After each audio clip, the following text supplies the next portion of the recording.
अस्सलामुअलैकुम viewers, online IT solution में मैं आपको खुशामदीद कहता हूं। आज की इस वीडियो के अंदर हम इन पेज के अंदर स्टाइल शीट को डिस्कस करेंगे।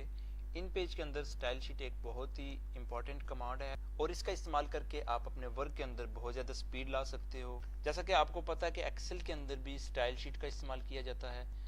एक्सेल के अंदर जो शीट्स इस्तेमाल की जाती हैं वो थोड़ी सी डिफरेंट होती हैं, लेकिन इन पेज के अंदर जो शीट इस्तेमाल की जाती है उसका इस्तेमाल थोड़ा सा डिफरेंट है। एक्सेल के अंदर जब आपके पास डिफरेंट तरह का डाटा होता है, फॉर एग्जांपल आपके पास अकाउंटिंग का डाटा है, स्टूडेंट्स रिकॉर्ड्स हैं, बिलिंग है, कलेक्शंस हैं, तो उसके लिए फिर आप डिफरेंट शीट्स क्रिएट करके तो डिफरेंट शीट्स के ऊपर आप डिफरेंट डाटा रखते हो। स्टूडेंट्स की शीट्स के अंदर आप स्टूडेंट का रिकॉर्ड रखते हो, तो इस तरह से आप डिफरेंट शीट्स के ऊपर डिफरेंट डाटा रखते हो। लेकिन इन पेज के अंदर जो स्टाइल शीट का इस्तेमाल किया जाता है वो थोड़ा सा डिफरेंट तरह से इस्तेमाल किया जाता है। जैसा कि आपको पता है कि उर्दू के अंदर जितनी भी बुक्स लिखी जाती हैं वो सारी बुक्स इन पेज के अंदर ही लिखी जाती हैं। फॉर एग्जाम्पल आप ऐसी बुक राइट कर रहे हो जिसके 200 पेजेस हैं, 100 पेज है, तो उसके लिए फिर आप उस बुक्स के अंदर हेडिंग्स भी यूज करोगे। अब आप चाह रहे हो कि जितनी भी हेडिंग्स हो सबका कलर सेम हो, सबका फॉन्ट सेम हो, तो ये सारी चीजें अगर आप मैनुअली करोगे, जैसा कि आप एक पेज के ऊपर हेडिंग यूज करते हो, उस पेज के ऊपर उस हेडिंग का आप कलर चेंज करते हो, साइज चेंज करते हो, फिर आप दूसरे पेज के ऊपर भी एक हेडिंग इस्तेमाल करते हो, फिर उसका आपको कलर चेंज करना पड़ेगा, उसका फॉन्ट चेंज करना पड़ेगा, तो इस तरह से बार बार वो काम आपको करना पड़ेगा। तो इससे आपकी वर्क स्पीड भी बहुत ज्यादा स्लो हो जाती है और काम भी आपको बहुत ज्यादा करना पड़ता है। लेकिन अगर आपको इन पेज के अंदर स्टाइल शीट का पता है तो आप एक स्टाइल शीट क्रिएट करके तो उस स्टाइल शीट के अंदर हम एक ही बार वो सारे फॉर्मेट सेलेक्ट कर लेते हैं। तो फिर उस स्टाइल शीट की एक शॉर्ट की रख ली जाती है, जहां पे भी हमने हेडिंग यूज करनी है या फिर वो फॉर्मेट इस्तेमाल करना है तो हम वो शॉर्ट की प्रेस करके तो वो फॉर्मेट उस जगह पे अप्लाई कर सकते हैं। तो ये सारी चीजें हम इन पेज के ऊपर चल के सीखेंगे। लेकिन उससे पहले अगर आपने हमारे YouTube चैनल को सब्सक्राइब नहीं किया तो आप हमारे YouTube चैनल को जरूर सब्सक्राइब करें, और अगर हमारे Facebook पेज को लाइक नहीं किया तो आप हमारे Facebook पेज को भी लाइक कर लें, ताकि हमारे IT से रिलेटेड जितनी भी नई वीडियोस हैं उन सब की इन्फॉर्मेशन आपको मिल सके। जैसा कि आप देख सकते हो कि यहाँ पे हम इन पेज के ऊपर मौजूद हैं और यहाँ पे मैंने एक फाइल ओपन की हुई है जिसके अंदर ये कुछ खबरें हैं। अब इन खबरों के अंदर कुछ ऐसे वर्ड हैं जो कि मैं बहुत ज्यादा इस्तेमाल करता हूँ और हर खबर के अंदर वो मुझे इस्तेमाल करना पड़ता है। अब अगर मुझे यहाँ पे स्टाइल शीट का पता नहीं है तो वो वर्ड मैं हर खबर के अंदर जाके टाइप करूंगा, वही फॉर्मेट अलग अलग करके तो हर एक खबर के अंदर मैं अप्लाई करूंगा, तो इससे मेरी वर्क स्पीड बहुत ज्यादा स्लो हो जाएगी। मैं चाह रहा हूँ कि मैं अपनी वर्क स्पीड को बढ़ाऊं और एक ही शॉर्ट की के ऊपर मैं वो सारा काम अप्लाई कर दूं जो मुझे मैनुअली काम करना पड़ता है। जैसे कि आप देख सकते हो कि मेरे पास यहाँ पे 5-6 खबरें हैं। जैसा कि मुझे खबरें भेजने के लिए यहाँ पे JLM लाजमी लिखना होता है और उसके बाद मुझे यहाँ पे अपना नाम भी टाइप करना होता है। ये हर खबर के साथ मुझे टाइप करना पड़ता है, क्योंकि अगर मैं खबर ऐसे भेज दूं तो फिर क्या होता है कि पता नहीं चलता कि ये खबर किसने भेजी है। तो उसके लिए फिर हर खबर के साथ JLM और साथ अपना नाम जरूर लिखना होता है ताकि पता चल जाए कि कहाँ से खबर आई है और किसने भेजी है। तो ये चीज़ मुझे हर खबर के ऊपर टाइप करनी पड़ती है और उसका साइज भी यहाँ से 18 मुझे रखना होता है, और उसके साथ अगर कलर रखना चाह रहे हैं तो यहाँ पे मुझे ग्रीन कलर सेलेक्ट करना होता है। अब मुझे यहाँ पे 3 काम हर खबर के अंदर करने पड़ते हैं। उसके लिए सबसे पहले यहाँ पे वो टाइपिंग करनी पड़ती है, दूसरे नंबर पे मुझे यहाँ पे 18 उसका फॉन्ट रखना पड़ता है, और तीसरे नंबर पे मुझे उसका फॉन्ट कलर ग्रीन लाजमी सेलेक्ट करना होता है। अब मैं चाह रहा हूँ कि ये जो फॉर्मेट है मुझे यहाँ पे वो अप्लाई ना करना पड़े। बाद औक़ात होता है जैसे टेक्स्ट यहाँ पे सेम है तो यही टेक्स्ट मैं कॉपी करके तो नीचे पेस्ट कर सकता हूँ, यहाँ पे भी मैं पेस्ट कर सकता हूँ ये टेक्स्ट।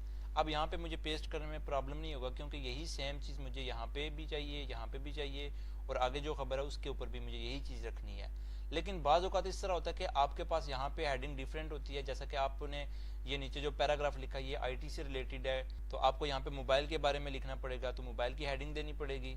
इसी तरह से नीचे जो तीसरा पैराग्राफ है वो किसी और फील्ड से होगा, तो आप वहाँ पे जो हेडिंग दोगे उस फील्ड से रेलिवेंट वो आपको हेडिंग देनी पड़ेगी। लेकिन आप चाह रहे हैं कि ये जो हेडिंग्स है इसका साइज और इसका कलर आप हर एक हेडिंग्स के ऊपर सेम रखना चाह रहे हो और कलर भी आप सेम रखना चाह रहे हो।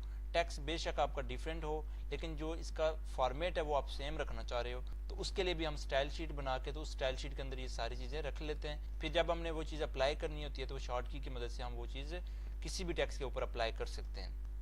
अब मैं यहाँ पे स्टाइल शीट बनाता हूँ और स्टाइल शीट बनाने के बाद मैं आपको इस चीज़ को प्रैक्टिकली करके दिखाऊंगा। स्टाइल शीट बनाने के लिए आपने सबसे पहले यहाँ पे फॉर्मेट में आना है और फॉर्मेट के अंदर आपको यहाँ पे स्टाइल शीट मिलेगी और Ctrl+T इसकी शॉर्ट की है। उसके बाद आपको यहाँ पे अभी जो स्टाइल शीट नज़र आ रही है वो नॉर्मल स्टाइल शीट है, तो यहाँ से मैं एक नई स्टाइल शीट क्रिएट कर लेता हूँ। जैसे यहाँ पे मैं JLM की एक स्टाइल शीट क्रिएट कर लेता हूँ और उसके बाद मैं ओके प्रेस कर लेता हूँ। अब यहाँ पे सबसे पहले मुझे पूछ रहा है कि आप जो स्टाइल शीट बनाना चाह रहे हो उसकी शॉर्ट की क्या रखना चाह रहे हो। तो फॉर एग्जांपल जैसे मैं यहाँ पे जेलम किया तो मैं यहाँ पे जे रख लूँगा शॉर्ट की, और उसके बाद यहाँ पे मैं करेक्टर्स पे आके तो यहाँ पे जैसे मुझे 18 उसका फ़ॉन्ट चाहिए तो यहाँ पे मैं उसका फ़ॉन्ट 18 रख लूँगा, और उसके बाद मुझे उसका कलर जो चाहिए वो ग्रीन चाहिए तो यहाँ पे मैं ग्रीन कर लूँगा। उसके अलावा आपने जो उसका फ़ॉन्ट रखना है वो फ़ॉन्ट भी आप यहाँ पे चूज़ कर सकते हो। जैसा कि मैं यहाँ पे आपको दिखाने के लिए मैं यहाँ पे बम्बे ब्लैक बिल फर्ज उसका मैं फ़ॉन्ट रख लेता हूँ। उसके बाद जो भी आपने अगर उसको अंडरलाइन करना है तो आप यहाँ पे अंडरलाइन भी, जैसे सिंगल लाइन रखना चाह रहा हूँ तो मैं सिंगल लाइन भी रख लूँगा, और यहाँ पे मैं ओके प्रेस कर लेता हूँ। फिर यहाँ से मैं ओके प्रेस करूँगा, और यहाँ पे आप देख सकते हो कि जेलम नाम की हमारी स्टाइल शीट है, कंट्रोल प्लस शिफ्ट प्लस जे इसकी शॉर्ट की है। तो यहाँ पे मैं इसको डन कर लेता हूँ, और डन करने के बाद आप यहाँ पे देख सकते हो कि आपको वो जेलम की स्टाइल शीट नज़र आ रही है। अब बिलफर्ज यहाँ पे मैं वो टेक्स्ट टाइप करता हूँ, जैसे जेलम में टाइप करता हूँ, और उसके बाद अपना नाम मैं यहाँ पे टाइप कर लेता हूँ।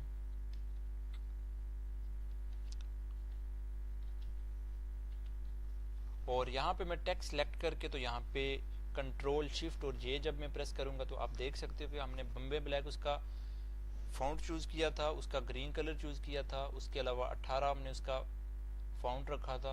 अब आप यहाँ पे देख सकते हो जो अगली हमारी खबर है बिलफर्ज ये गवर्नमेंट की खबर है, तो यहाँ पे मैं गवर्नमेंट लिख लूँगा। अब मैं चाह रहा हूँ कि इसके ऊपर मैं यही फॉर्मेट अप्लाई करूँ, तो उसके लिए भी मैं कंट्रोल शिफ्ट जे प्रेस करूँगा। तो आप देख सकते हो कि इसके ऊपर भी हमारा वही फॉर्मेट अप्लाई हो गया। तो इस तरह से क्या होगा कि हमें बार बार वो चीज़ टाइप नहीं करनी पड़ेगी, बार बार ग्रीन कलर नहीं सिलेक्ट करना पड़ेगा, उसका फ़ॉन्ट फैमिली नहीं सिलेक्ट करना पड़ेगा।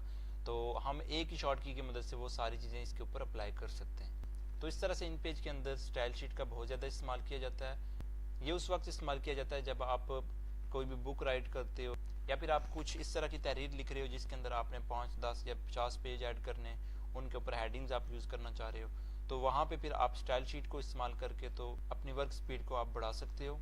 तो मैं उम्मीद करता हूँ कि आपको स्टाइल शीट के बारे में समझ आ गई होगी, लेकिन अभी भी आपको अगर कोई कन्फ्यूजन हो तो आप नीचे कमेंट्स में मुझे कमेंट्स कर सकते हो। उसके अलावा आप व्हाट्सएप के थ्रू भी मुझसे कांटेक्ट कर सकते हो।